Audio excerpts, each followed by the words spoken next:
Cool. Yeah, welcome everybody. Thanks for coming. Excited to talk about, DynamoDB and magic numbers and really focusing on billing for this. I'm joined with it's Khawaja and me here. I'm thankful for Khawaja and Momento for inviting me to chat about this stuff. Excited to chat about it. Yeah, we're just going to talk about some cost optimizations you can do and sort of some magic numbers around Dynamo.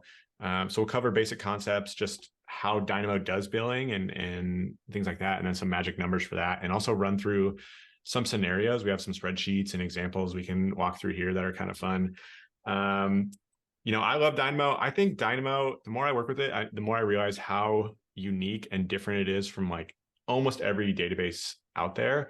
And one thing I think the billing is like one of its more unique ways where it is really calculable in a way that others are not. I'm gonna try and run this with an analogy, but Khawaja might have to help me here. Khawaja, you're sort of a physics space guy, but you know about like the three body problem? Yeah. So three body problem, as I understand it, my brother-in-law, he's smarter than me. He's trying to explain it to me, but it's basically like when you're trying to calculate three bodies like in space moving in relation to each other, it's just like there are so many factors that we just like, it's technically calculable, but it's like not really calculable because there are just like so many things affecting it. Is that basically what three body problem is? Yeah. I mean, Okay. that applies, right, to when you have a relational database, because you just don't know. It applies in thing too. Exactly.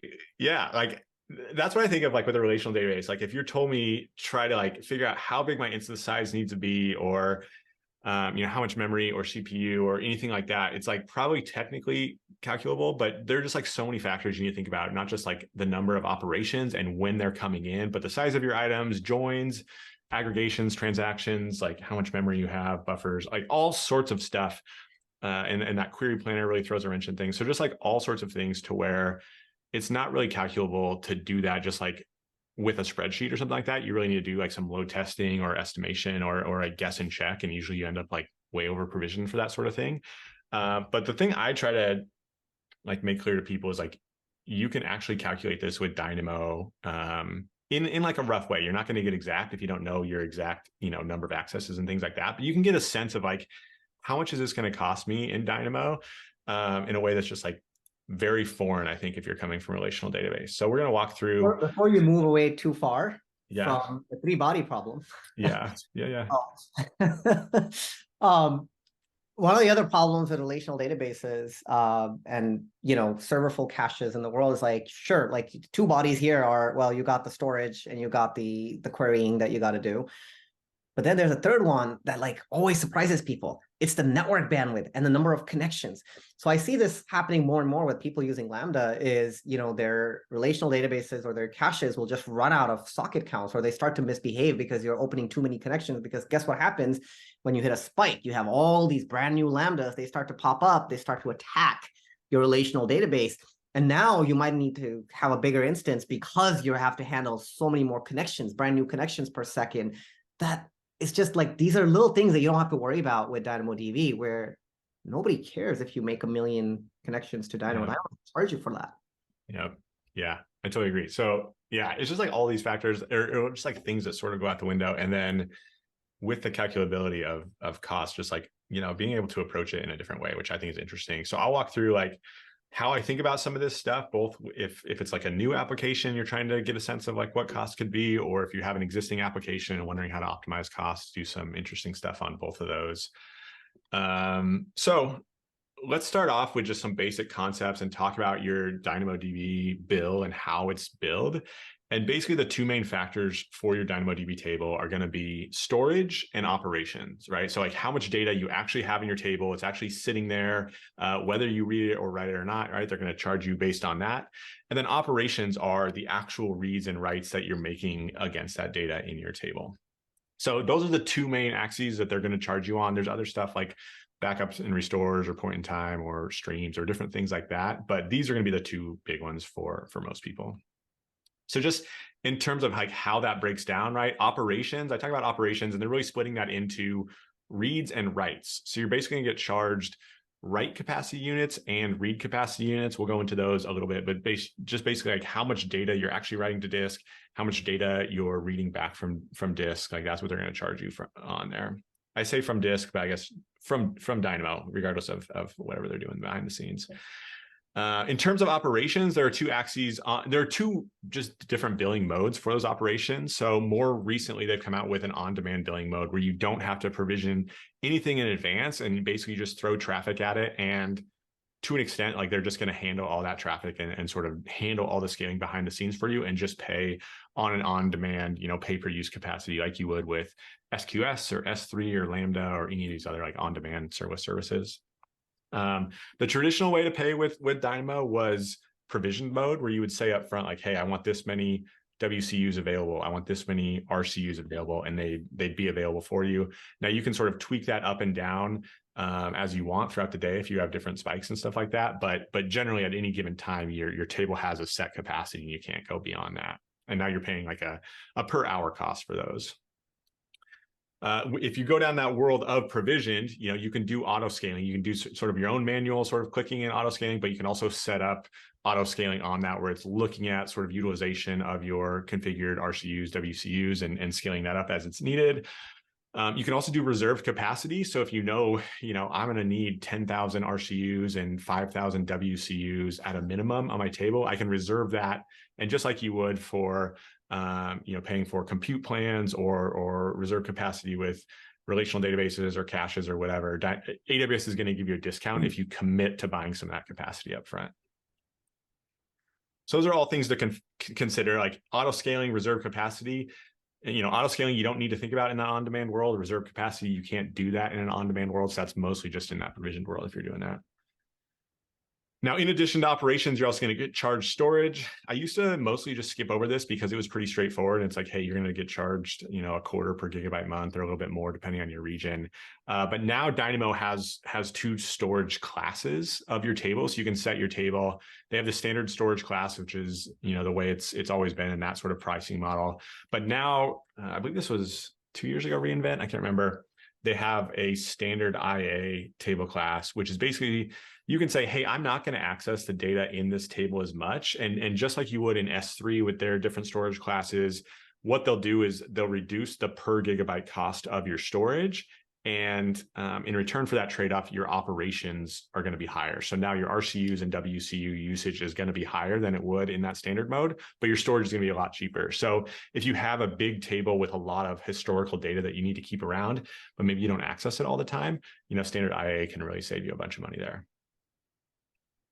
So that's high level basics. I want to talk a little bit more about WCUs and RCUs. Our first sort of magic numbers is just like these increments that they're charged in.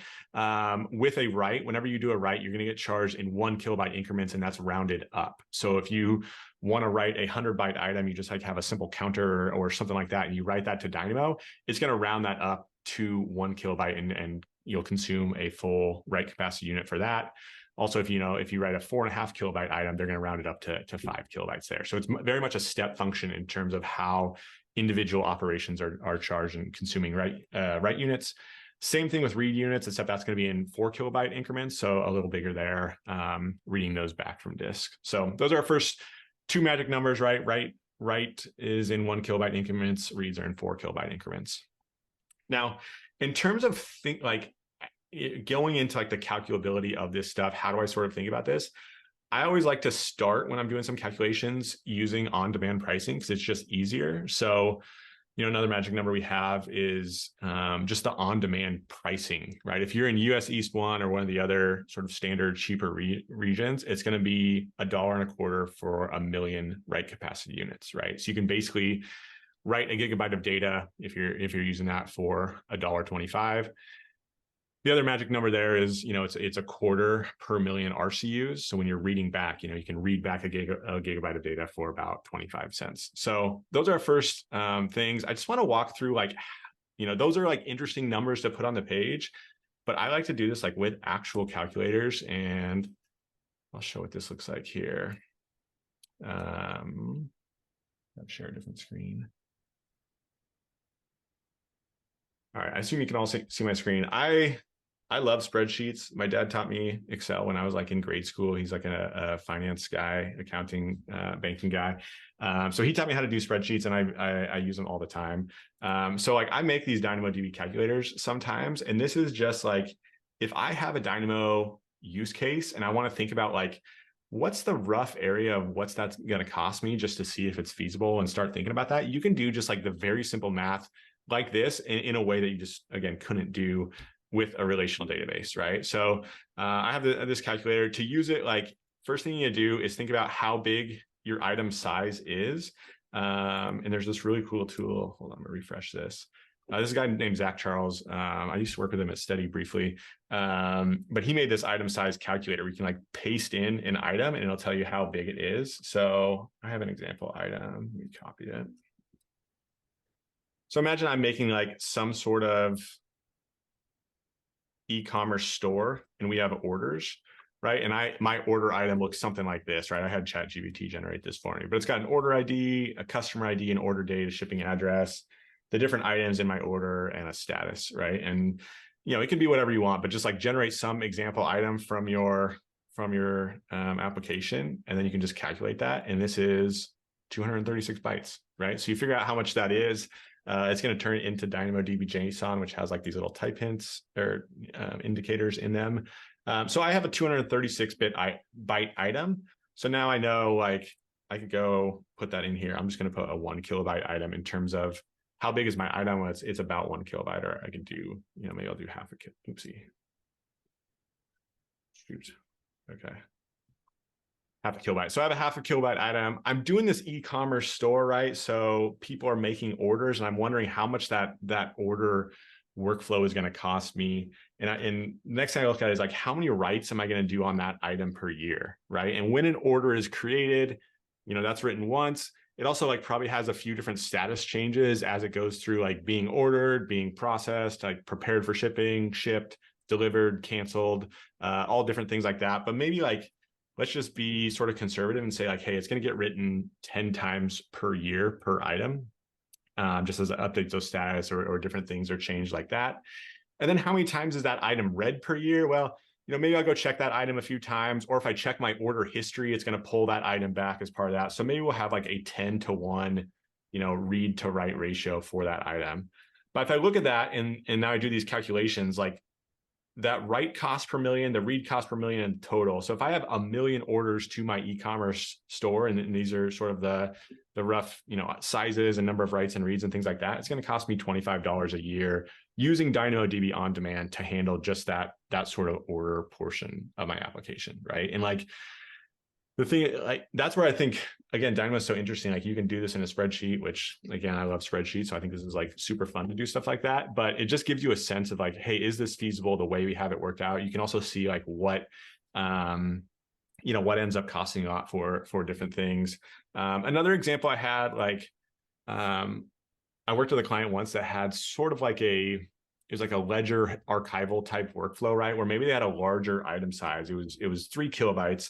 And it was basically write once and almost read never, right? It would be like people, if they called in the customer service line and they needed to view it, that data needed to be accessible for them. But other than that, it was mostly just an archival type thing. So write once, it's never edited, right? It's immutable. And let's just say basically 0 reads per item per year. Now we're talking about like, hey, this is going to cost us $375 for like the operational part of this. This doesn't have the storage calculation in there. We'll get into that later, but just like for simplicity here, right, you can start to look at some of that stuff, what it is. Another example Khawaja and I were talking about was like, imagine you want to do a session store for some like B2B application that's used just during the week, right? And your session is like 1 kilobyte in size. And imagine it's B2B, but it's a popular B2B. So like people are coming almost every single day of the year, or every day of the week. So maybe you have like 250 days a year, they have to get a new session token. So you're writing about 250 times a year. And then reading that, let's say they have to read it for like every operation that hits their thing. And maybe they're doing a lot of operations for you. So, you know, the 250 days a year times maybe 300 times they have to read it. So it's a lot of reads in a year. And, you know, hey, for that session store, I'm paying $10,000. But remember, this is 1 million users using your application 5 days a week and using it a lot of times, like that's actually not that much for that. But you can just get a sense of like how much all these things cost and like what the differences are between that stuff. So like, yeah, I don't know if there are any questions on IC. Are you taking requests for Yeah. reason here? Yes. Yeah. So Yeah. if you go back to so you have you know, lots of like let's just even out. Let's do a 1-to-1 ratio of like reads and writes. Yeah, sure. For instance, like if you do, yeah. So you see like 1250 and 125, and you have 1 kilobyte object. Can you make that like 1.01 kilobyte? Yeah. So which it's really important to notice this, like that 1 extra byte just basically doubled your operation spill. Yeah, and just so look at that write cost. You know, at 1.01, it's $25, but if it's just 1 kilobyte, you know, it's $12.50. So it's where that step function, like I was just saying, the step function nature of how write capacity units, read capacity units are built. Really look at those edges and see if you're just over and if you can shrink that down in different ways. And you know, I think you have metrics to be able to see what your item sizes are looking like. So you could totally get through this and figure this out. But if you ever see your Dynamo build double down, like suddenly double on the IOPS, like this is just see if you flipped over. And it's more acute when you go from 1 kilobyte to 2, because it gets, you know, your cost doubles. If you go from like 4 kilobytes to 5, that's only a 25% hit. But 1 to 2 is the boundary that really gets people.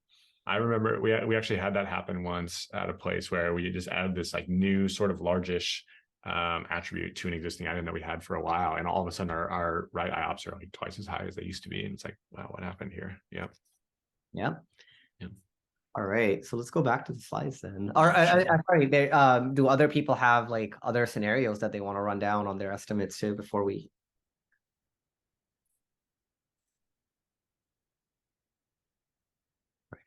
I would just say generally, like, this is true across AWS, but like, because, you know, if you're using sort of like the core AWS serverless pay-per-use type services, like all those things are calculable to where you can actually figure this out. You can compare different options to each other and or like, hey, what if I tweak this one variable, like that item size, right, and shrink it down? Like, what changes that stuff?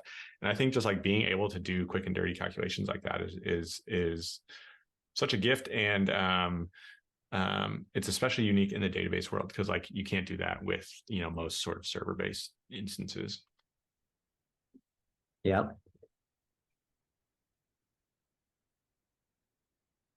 Cool, let me go back. Let's see. Should we switch it over to you, Khawaja? You want to talk about like a little more in depth around how can we go deeper on sort of operations costs and things like that? Yeah. Do you want to keep the slides presented, or do you want me to present it? I can do that. Maybe you should. Yeah, maybe you should do it just so you can change when you want to. Yeah. All right, cool. So let me share my screen. All right. So, you know, DynamoDB operations can be, you know, they're available to you in on-demand or provision, as Alex said earlier. But, you know, it's a little more nuanced. Like I've heard some anti-patterns. Some people say things like, well, if it's a tiny table, you should just do on-demand. But if it's a big table, you should do provision. It's a lot more nuanced than that. And oftentimes for the biggest tables, on-demand actually makes more sense in some cases, but it really depends on your usage pattern. So we're going to share some basics that will help you reason about whether to go on demand or provision. And but the reality, like at a high level, Alex says, you know, when on demand first came out, I think Alex initially did a blog that was posted on like serverless.com, where he did the math, right? And he said, well, on demand is you know, 6.94x the cost of the provision IOPS. If you did the actual division of the price per million, it comes out to be 6.94. And, you know, but before you run to the races and say, okay, well, I can get a, you know, 86% or 85% discount by moving to provision, there's a few important concepts that you really need to think hard about. The first one is utilization. If you provision 100 TPS, chances are that you're not going to actually consume 100 TPS. or, like if you provision 100 write capacity units, chances are that you're not consuming 100 write capacity units on average. And even if your usage pattern is not very fluctuating or whatever, you're probably going to provision a little bit more, right? So even if you're going between 90 to 100, right, there's very few applications. Like exceptions are like IoT, where you're just like constantly just like sending a switch, like is a switch on or off, on or off, on or off. That's when you can get like really predictable spikes. But anything to do with users that can just show up anytime, utilization is really, really hard. So it's important to know. So utilization means if I provision 100 capacity units, on average, how many of them I'm consuming. That is what utilization is. And what really comes to play in utilization, and this is the thing that underpins a lot of the costs inside of pay-per-use things inside of AWS, is your peak to average ratio. If you have a very, very spiky workload where sometimes you're getting 1 TPS and then like you tweet something and suddenly you're getting 100 TPS and then it just goes back to 1. When you have that really high peak to average ratio where you got nothing, and then boom, you got the storm, and then nothing, that's when utilization becomes even more challenging. So if you've got more, a very, very high peak to average ratio, especially if it is not predictable. In some cases, you get diurnal patterns, and a lot of applications like retail and so forth, where there are specific times where you get the peak traffic. So you can predict it and you can, plan around it to where you provision capacity. But if you've got a more dynamic, like social network type of experience, or things that can just, fall, load can just come in, the peak to average ratio starts to matter a lot. And Andrew, like this is, you asked why the discounts for reserve capacity on WCU are so large compared to others. There's a couple of things there. Number one is so provision gives you a big discount already on top of on demand, right? But again, you're provisioning, so you're buying that capacity regardless. With reserve capacity is saying I'm going to commit to having this much capacity provision at any given time. And the question that Andrew was, and you can do that for 1 year, or you can do that for 3 years, and you can get like 50 to 70% discount. I don't know why it's that much different than the rest of AWS. Like I think EC2, you can get like with a 3-year commit, you get 50%, as opposed to 70% that you do with reserve capacity for 3 years. Alex, do you have any thoughts on Andrew's question? I do not, but you would be the guy to know more than me. You got a little more background in that team and what went into that decision. Yeah, that is curious to me. Like I can't think of something off the top of my head on why that would be, what the discount would be bigger than other AWS services. Yeah, I mean there are there's a more obvious answer, but I don't think I can say it. So anyways, let's talk about how do you actually compute the utilization of your IOPS. One thing to do when computing utilization is you don't want to look at it in point in time. You don't want to look at like 1 5-minute window and say, okay, right now I'm using this much, and this is what I've consumed. That's a bad way to compute your utilization. What you really want to do, or what I recommend people to do, is to like smooth it out over an extended period of time. It doesn't have to be a month, but at least a few days, or at least a week, I would say. Like have the weekends and the weekdays, and just see over that period of time, what was your average provision, and what was your average consumed, and that you can use to determine what your utilization has been the whole time. So there's CloudWatch metrics that are really, really useful in computing utilization. When you start going down the CloudWatch metrics, the ones that actually say utilization are the wrong metrics to use for this. So I'll tell you what the right metrics are to compute. Consumed capacity units for writes. There's same things for reads as well, and provision capacity units for reads and writes. These are the 4 metrics that you need to know to be able to to compute your utilization for DynamoDB. So we're going to focus on just writes, but you can do the same thing for reads as well. So let's say you've got the consume write capacity units just tells you that over a period of a 5-minute window, here's how many write capacity units you consumed over that 5-minute window. So over a month, you get, if you sum all of those up over a month, you get basically the total number of write capacity units that you consumed for the entirety of the month. Provision write capacity units are a rate. This is like, what is, at any given time, what was the TPS, or what was the write capacity units that you had provisioned for that entire period of time? So if you, as I was saying, if you sum up the consume write capacity units over 30 days, you get how many writes you actually performed or how many write capacity units you consumed. But the provision write capacity unit is a single metric over a 5-minute period. So it basically says, what was the TPS that you had provisioned for that entirety of that 5-minute period? So if you have one provision write capacity unit, it actually means that in order for you to get 100% utilization, you could have actually written 300 times during that 5-minute window. So 100% utilization means like consuming all WCUs for each of the 300 seconds in that 5-minute window. So if you get a 5-minute data point with one capacity unit, 300 capacity is what you need to consume to get 100% utilization. So if you sum up your provision write capacity units over 30 days, that tells you what would have been possible to consume if you had 100% utilization over your entire month. For like, you consumed every single IOP that you had provisioned. And the reality is, your consumed IOPS are almost always going to be lower than, like, I have never seen, I've dealt with a lot of DynamoDB customers. I've never seen somebody consume 100% of their provision capacity units. It's very, very difficult. What do you see for like really good customers? What's a really good customer utilization wise? So hardcore customers that have a predictable pattern, that are doing auto scaling, you can get between 50 and 70%.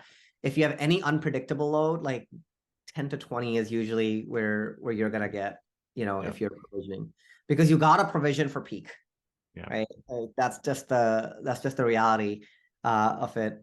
And yeah, so like consume write capacity units divided by provision write capacity units times 300 gives you your utilization. And if you have 14.4% or less utilization, stick with on demand.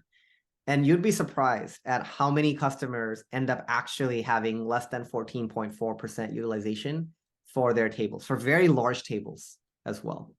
So for those types of scenarios, again, it just comes down to how predictable your load is, if you have a diurnal cycle or not, or if you know when your peak is going to be, and that determines how much you can use, your auto scaling as well. But I'll turn it over to you, Alex, to like walk through some scenarios for on-demand versus provision capacity. Yep, sure thing. And I mentioned earlier that I like to start with on-demand as like my calculator. Just like if I'm doing rough calculations, always start with on demand. And that's for two reasons. Number one, it's much easier because you don't have to think about spreading throughout the day and like what that sort of looks like. You can just say, hey, I'm going to pay for every write unit, every read unit, regardless of where it comes in, and they're just going to bill me for that. So it's much easier to sort of calculate that without thinking those patterns into effect. Also, it's nice because like that's the bogey. Like, that's like the worst you should be paying is the on-demand price. And you should only be doing provision if you feel like you can do like meaningfully better than that 14.4% utilization that you need there. So I like to look at it again with a spreadsheet, because I just love a good old spreadsheet. So if you go back to that spreadsheet, if you're hanging around in there, the second sheet down there, on demand versus provision, you can run the same sorts of calculations. Again, this is only doing operations, not doing storage, because there's not a difference between on demand and provision on that stuff. But let's go back to our example of like that session store that we had, right? Where we have a pretty small item. So maybe it's 1 kilobyte. We're doing 250 writes per year. And then in terms of number of reads, we have, 300 per day that session token is active. The only thing I've added here is just this utilization percentage, and that's in calculating that provision throughput. If I think I can do better than that 14.4%, then I should move to provision. So you can see if I have it set to 14.4%, these numbers are, essentially equal here. But if I think I'm pretty good at managing capacity, or maybe I have pretty steady traffic with that session storage, maybe I think I'm going to hit 25%. Now you can see like how much provision could save you in that aspect, right? And in this case, it's going to save you, like you're going to be paying 73% more if you have this on-demand table as opposed to provisioned. If you're really good and you get up into Khawaja's, all-star, let's say 55% range, now you're really paying a lot more for that. But again, that's going to be pretty tricky to hit. Yeah, I would say almost everyone I've talked with and worked with ends up just doing better with on-demand, unless it just becomes worth it for an engineer to like care about it and think about it a little bit and set up some of that stuff. Like just the general avoidance of throttling when you're doing on-demand. You can still get throttled, but only if you really have a new peak that is so high compared to what you previously had. Whereas like in your provisioned table, if your auto scaling is not kicking in fast enough, you can start getting throttles back to your users and things like that. And it just ends up costing more in different ways there. So I like looking at things like this and thinking, hey, what can I save if I think I can eke out 22%? Like, what does that change? And like, this is a pretty big use case, but if you had a smaller use case, let's go back to that e-commerce example where it's actually not costing that much. Even if I can get really good utilization percentage, you might realize like, hey, that's not saving that much, right? Per million orders that we have come in, it's going to save me $16 on this particular aspect of my Dynamo table. That might not be worth the headache of setting up auto scaling, dealing with like one throttle that you get that sort of cancels an order might wipe out all your sort of savings that you get from your DynamoDB table. So like, how good are you going to be at utilization and also avoiding throttles from like slow scale up and things like that? So yeah, that's what I like about this. It gives you a sense of like, okay, what target utilization do you have to pick to make it worth it? But also, is this worth it at all? Because if your table is, costing you less than, a couple $100 or $1,000 a month, it's probably not worth even dealing with the burden of sort of provision and auto scaling and all that sort of stuff. Go ahead. It works even if you're spending a lot, because to me, like the level of criticality goes up too. Like if you are actually doing that level of transactions, right? Like ironically, like on demand seems to be more available than provision capacity, because if you go above your provision capacity, you are going to get throttled. Yeah. And on demand allows you to burst up to 2x the maximum that you ever bursted in the past. And that's a big deal. Like that ability to burst without having to pay for that capacity being reserved is a big deal. Yep, absolutely. One thing I love about this talking about magic numbers and things like that, like you can use these calculators ahead of time to get a sense of how much things will cost and stuff like this. But if you look at those numbers and those metrics that Khawaja was talking about and looking at your provisioned versus consumed capacity, thing like that, that's a really good way to figure out like, what, should we just switch off provisioned and switch to on demand and save money without doing anything other than just like clicking a button in the console, right? And those kind of wins are pretty rare, where all you have to do is click a button and you start saving money without having to do any architecture changes or lose availability or anything like that. So I like it that way. It also gives you that like, that sense of like, what is the bogey you're going against? It's 14.4 utilization. So if you think you and your team can like do better than that, hey, then look at provision, but also realize, hey, it's gonna be tricky. The other thing we're not factoring in here is just like reserve capacity and how much that changes it, right? And that can really take these provision numbers down quite a bit to now where you don't need 14.4%, now you need 6% or something like that. So factor that in as well, but at least be thinking through this and say, is the juice worth the squeeze in terms of how big my table is and how hard it's going to be to hit good utilization. The really nice property of reserve capacity is that you don't have to have your entire table's capacity reserved either. So you could, when we're computing in infrastructure cost, we call it like the blended rate, where you can actually say like, I could project half of my capacity when if I'm doing provision is coming out of my reserve pool. So, that can drastically reduce your cost without you having to, commit to your peak. Yeah. Yep. I always tell Joe at Dynamo that I would love to see like a blended pricing model where you could like commit to some amount of provisioned or reserved or whatever, but also just say like, give me all the like never throttling benefits of on demand and charge me at that, super rate if you need to. But like I want to commit to 1,000 a month, but if I need to spike to 1,500 really quickly, just handle that for me, Yeah, And you get some of that with burst, but not quite as much, like not quite all the safety around that. Yeah. absolutely. Yeah, I was thinking hard about what that would mean, but yeah, so you'd want a commitment discount for your on-demand, and you want the bursting of the on-demand, but you want the discount for the commitment. Yeah, like charge me at the provisioned rate, and sort of say like, if I end up actually going below that, I'm still paying for that stuff. But I want to pay like I want to get the provisioned rate for some amount of my capacity. I can peg it at 500 or 1,000 RCUs. But then if I do go above that, say, okay, you went above that, we're going to charge you at the on-demand rate for that, but be able to handle it well. And I'm guessing there's some architectural differences between on-demand and provision behind the scenes, maybe that make that not feasible. I'm not sure, maybe not, but I just think that'd be I fun. think with provision, you're more guaranteed, or the likelihood of you getting the burst is higher because that, like if you have, but yeah, I don't think, I think if you're on a node with on-demand noisy neighbor versus a provision noisy neighbor, you want to be the provision noisy neighbor. I bet you you're that priority. Yeah. Martin Campbell mentioned this really nice thing in the chat, and I think Graham, you do a lot of this as well. But you can pre-warm your DynamoDB tables with on-demand, so you can actually burst to a lot higher peak, and that's a really wise thing to do because your table can handle 2x whatever the maximum that is ever handled. That's how like on demand is defined externally.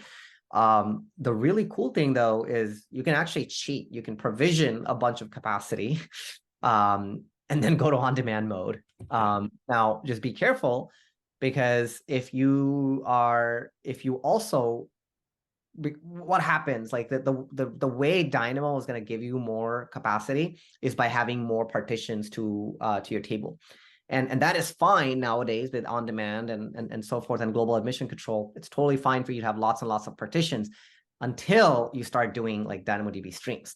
Now you are you're subscribing to a lot more number of shards. And the streams are, because it's literally, you can tell how many shards you have in your, or partitions you have in your DynamoDB table by looking at how many shards you're subscribing to. And that gets more expensive because that's more shards that you have to poll against, so the subscription becomes a little more expensive. And there's also a lot more like lock contention in terms of all the workers that have to be subscribing to different ones as well. So if you're not using streams, you're probably fine, but yeah, it's a really good call out, Martin. Is that hard on the DynamoDB service at all to have just like more partitions that are essentially empty? Like I think the advice I've seen is just like, hey, set your table at provision capacity of 40,000 reads and writes each, and then immediately switch to on demand. I'm guessing that's what that post does. And now I have 1,000 partitions or something like that right off the bat, even though I have 0 items in my table. Does that add any strain to Dynamo at all? Like if a lot of people are doing that, or is that just like a non-entity? I would say that I don't believe it does. And I think Amazon as a whole really embraces multi-tenancy. And I'm a big fan. Like one of the best presentations on this, on the way Amazon really embraces multi-tenancy is from Andy Warfield at the FAST conference on how he talks about, how your data for S3 is provisioned across lots and lots of machines as well. So I think, sure, like if you created too many partitions and so forth, it could create some problems. But Dynamo also has throttling limits and so forth in terms of, you have to eventually contact them to get more partitions as well, because you can't actually consume more than a certain amount of capacity. But it's all about the fact that it's multi-tenancy. This is the thing that differentiates Dynamo from RDS as well, or relational databases. When you create a Dynamo table, you're not like creating dedicated EC2 instances behind the scenes just for you. So your load gets, peanut butter across lots and lots of machines. And Andy does a really good job explaining this for how it works with S3. I don't know if, Alex, you remember the quote. It was like, there's like more than 100,000 customers with their S3 objects and more than 10,000 machines. Yeah, it was I wish I could remember that. I was blown away by some of that stuff. Yeah, it's pretty wild. Yeah. So I'll get back to the slide deck real quick. So 100% utilization is imaginary. Hold on a second. I just want to call out Graham too. He's mentioning someone should make a Dynamo versus Memento spreadsheet. I have one of these. It's not in a very nice format at all, so I gotta look it up. But I was thinking about different use cases. I'm like, okay, where would it make sense? What's sort of the break point for that? So I should clean that up a little bit. Yeah, it's a good call out. I think, you also have to realize that Memento is not durable as Dynamo, right? DynamoDB is literally the most durable AWS service. But for session stores, like, you don't need your sessions to have like 11 nines of durability. So for session stores, it makes perfect sense. And a lot of people use Dynamo for temporary data because it's traditionally the only serverless like data store that isn't like for object storage. So Memento could be really useful for people who have temporary data, like small items that they're trying to store. Yeah. Good question, Graham. And Kevin asked, are there any tips to applying this info to global tables? Alex and I were just talking about global tables. This will come up when we start talking about storage, but global tables cost, just things to know. When you add a new global table, you actually increase your write cost by 2.5x. So because not only are you writing to 2 regions, but there's a 50% premium to write to the second region. Plus, you're paying the inter-region data transfer cost as well. So it gets expensive. Now, one thing that I know is that if you're using global tables for disaster recovery, it may not be very useful to have, a ripe, fully fledged like B-tree index on SSD sitting for a global table. So one thing that you can do, if you're not doing active, you could just export your table to S3 and copy it over to S3 in a different region for disaster recovery purposes. And now with Amazon's Dynamo's new incremental updates, incremental exports, you can actually literally say, show me everything that changed between this window of time. So you can get a pretty nice copy of your data across a different region if you're doing it for disaster recovery. I don't know in terms of the other optimizations. Oh, if you're using global table V1, update to V2 right away, because V1 is way more expensive. Because the way it works is it doubles your write cost even in the primary region. As well. So if you're using global tables, make sure you're using V2 of global tables. All right. Yeah, I think all the tips around like being able to calculate apply here. You have to change some of the coefficients and things like that, but yeah, you can still do it. I think it can make you think about, hey, how much is that second region actually costing me, and is that worth it for us versus other type of mechanisms, or adding a third region, how much benefit is that giving me? Different things like that. Yeah. So just real quick recapping, 100% utilization is imaginary. You can use auto scaling. It can help a lot, but only if you have a predictable load. Auto scaling takes a while.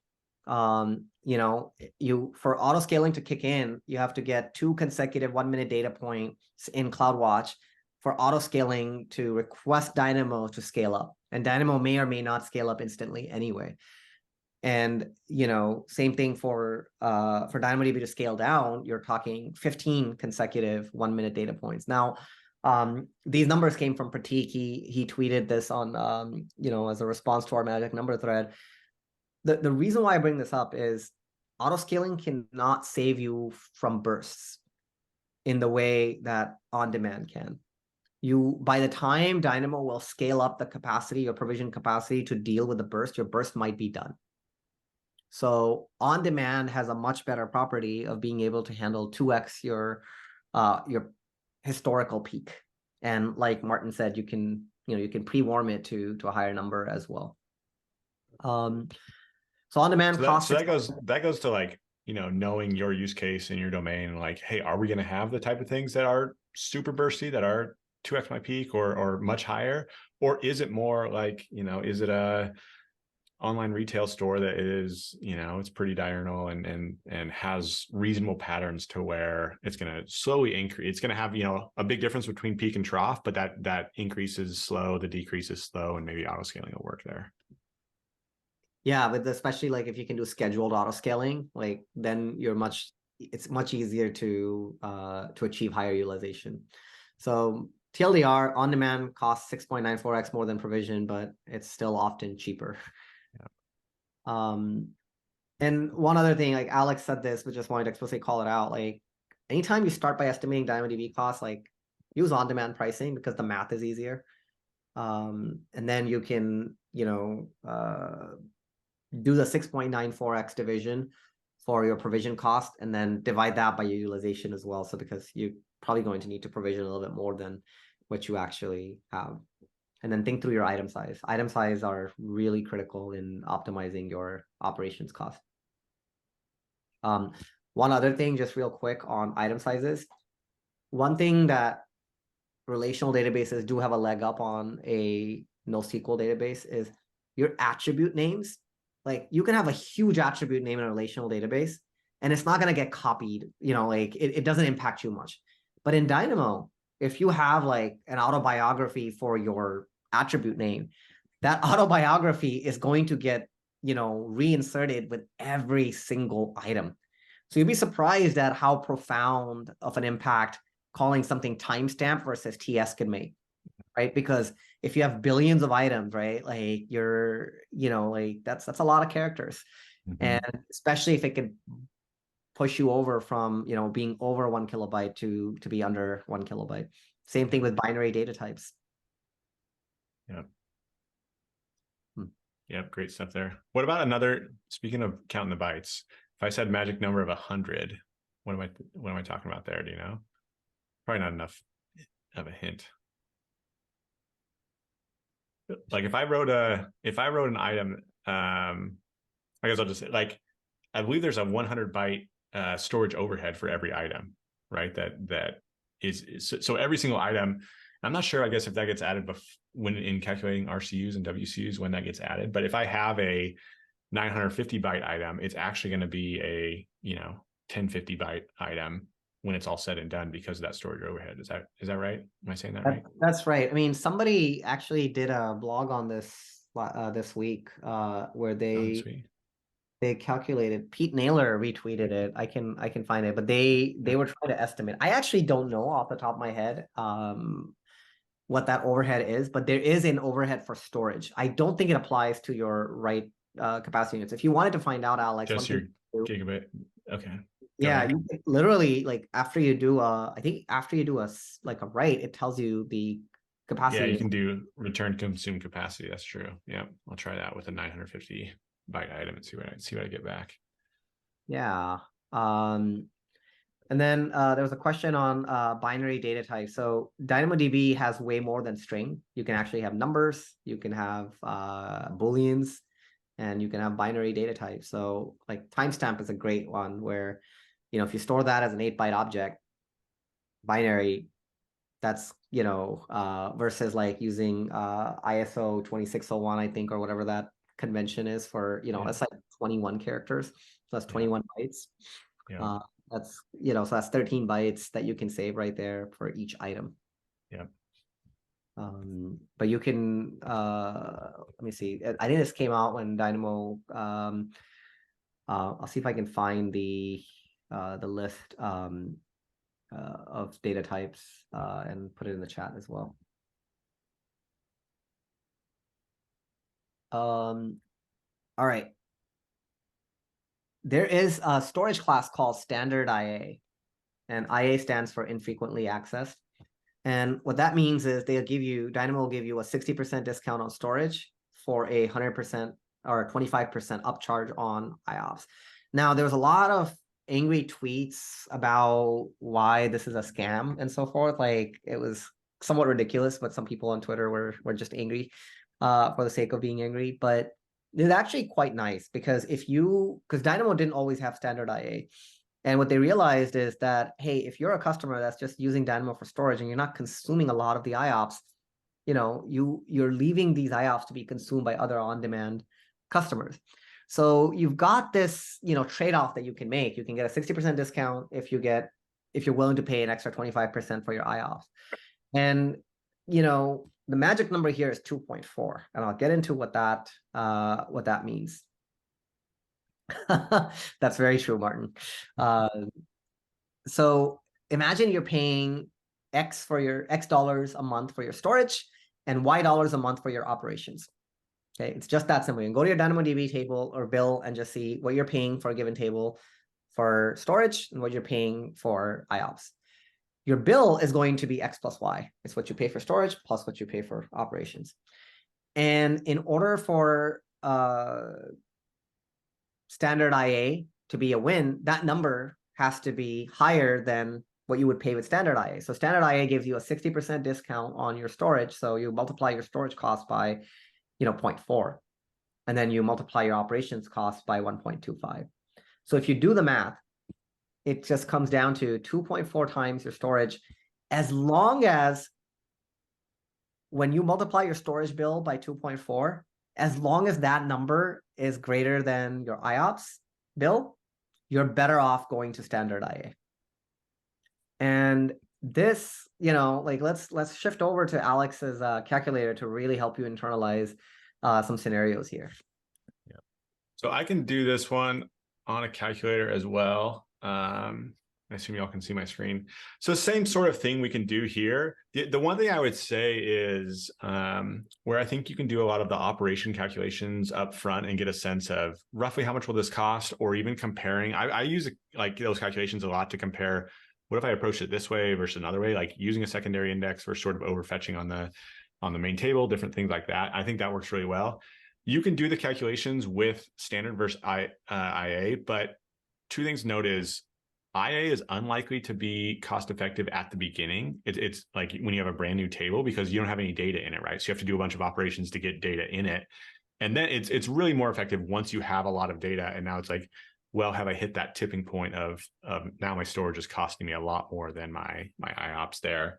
I had a second point on this, but I can't remember it. But anyway, what I really like is that 2.4 number from Khawaja, where you can go to your bill, you can look at an existing table. Oh, that's the second point. It's like, it's much easier to do this calculation just saying, what am I currently paying for storage and what am I currently paying for IOPS? And if it crosses that 2.4 threshold, again, it's a button click in the console to make that switch. And I like those ones that are like, hey, you don't have to do any architecture changes. You just have to like run a simple calculation and see what works here. But if you want to go through the exercise, you can. I think this can be useful to do.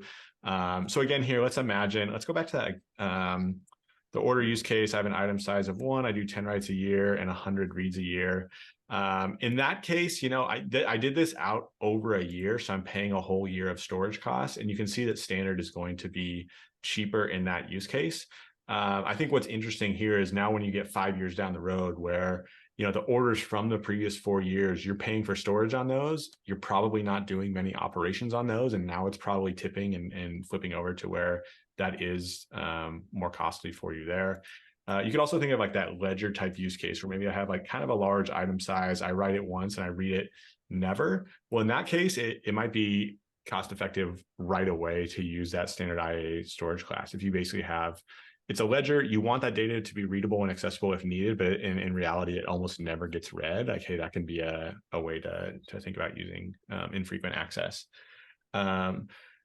The other thing to think about some of this stuff is just like, this is all using on demand, this calculator is, but if you're using that provisioned throughput and you're actually getting, lower operations pricing because you're getting good utilization, that's going to change this calculus even more to where it's going to push you more towards standard IA because your operations are going to be cheaper. Yeah. So, but I would say the best way to do this is what Khawaja was saying. Like, you can work with this, but if you have an actual table with an actual bill, you can get a sense of like, hey, is this going to hit that tipping point of it's going to be a lot cheaper in standard IA?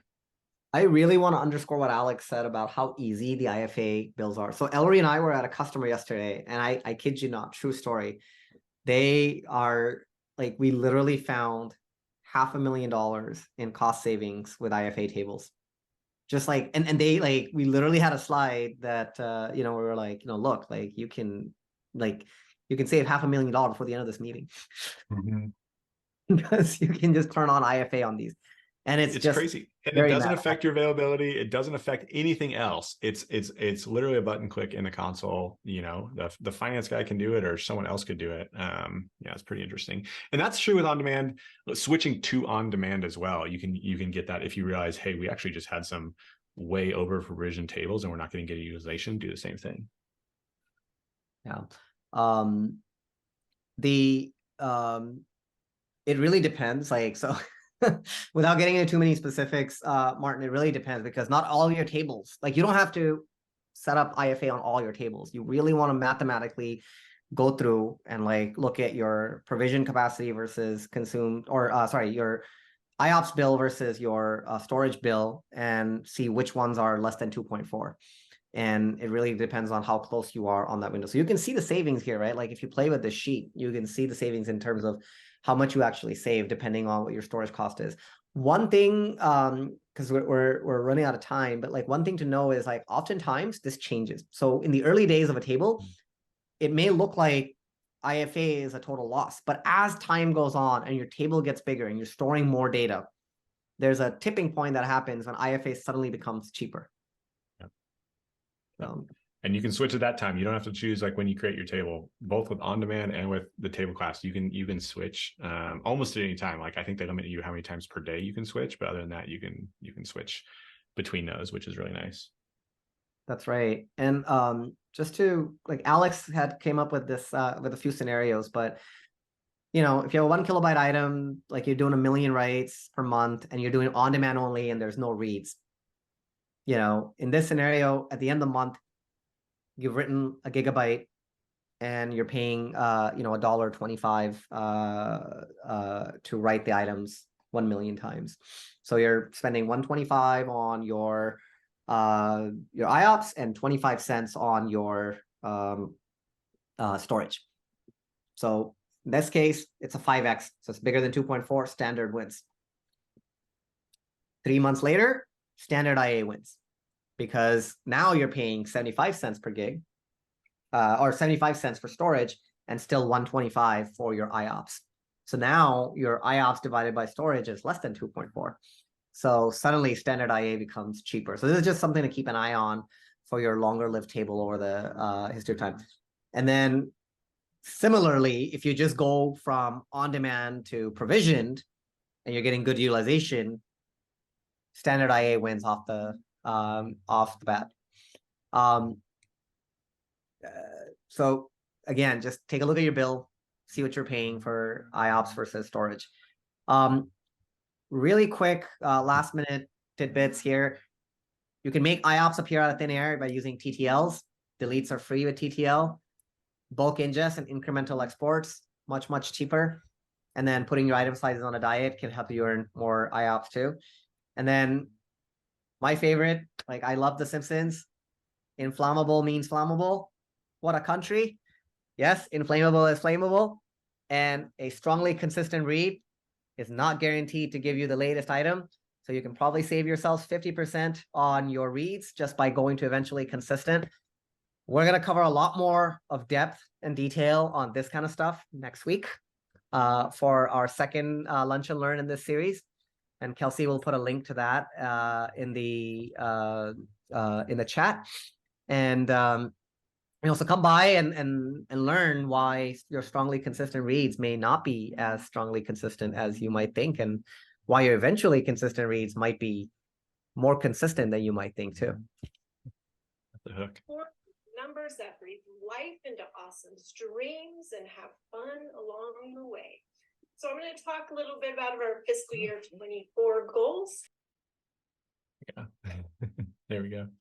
One last note I want to make. I wish I would have said this earlier, but doing those calculations that Khawaja was showing about utilization and things like that, both on demand and provision and the table storage class applies to your table as a whole. So the table and any indexes. So make sure you're calculating all of that together. If you have an index that's getting pretty good utilization or something like that, or it's not getting very good utilization, that might tip you more to on demand as well.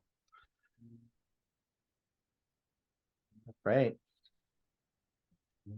Thank you everybody for coming. We love doing this. We love sharing cost optimization tricks, and we just love talking about Dynamo. So tweet at us, find us on Twitter or wherever. And always happy to nerd out on DynamoDB optimizations. For sure.